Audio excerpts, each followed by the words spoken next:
যুব সমাজ এখনো সময় আছে সেজদা করে নাও। কারণ অনেক লোকদেরকে দেখা যায় যারা নামাজ পড়তে পারে কিন্তু সেজদা দিতে পারে না। একজন আলিমকে জিজ্ঞাসা করা হলো যে হুজুর, সবচেয়ে আমলের এবাদতের সবচেয়ে শ্রেষ্ঠ দিন কোনটা? বলেছে মৃত্যুর আগের দিন। মানুষ অবাক হয়ে গেল, আশ্চর্য হয়ে গেল যে মৃত্যুর আগের দিন কিভাবে শ্রেষ্ঠ এবাদতের দিন হয়। তো এই আলিম বলতেছে যে তুমি যদি প্রত্যেকটা দিনকে মৃত্যুর আগের দিন হিসাবে এবাদত করতে থাকো, তাহলে তুমি মনে রাখো যে তোমার এবাদতের দিন কখনো ফুরাবে না।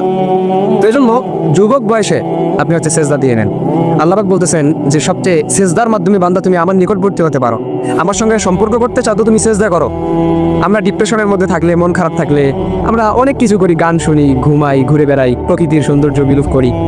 আল্লাহ পাক বলতেছেন যে তুমি যখন ডিপ্রেশনে থাকো, তোমার মানসিক শান্তি দরকার, তো আমার সেজদায় লুটিয়ে পড়ো। আমি আল্লাহ পাক রব্বুল আলামিন তোমার ডিপ্রেশন দূর করবো। আমি আল্লাহ তোমার সাথে থাকবো। যেখানে আল্লাহ পাক নিজেই আপনার সাথে থাকবেন, তা আপনার আর অন্য কোনো কিছুর প্রয়োজন হয় বলে আমি মনে করি না।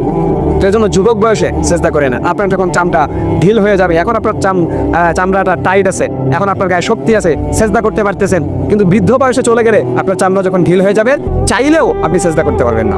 আপনাকে চেয়ারের মধ্যে বসে নামাজ পড়তে হবে, তখন শুধু রুকুই করতে পারবেন, নামাজ শুধু দাঁড়ায় শুধু বসে শুধু হাত বাঁধতে পারবে, কিন্তু রবকে চাইলেও সেদিন আর সেজদা করতে পারবেন না।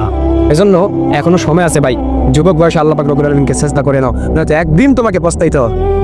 আল্লাহ পাক রব্বুল আলামিন বলতেছেন এজন্য যে তুমি যদি আমার নিকটবর্তী হতে চাও তো তুমি সেজদায় রুকি।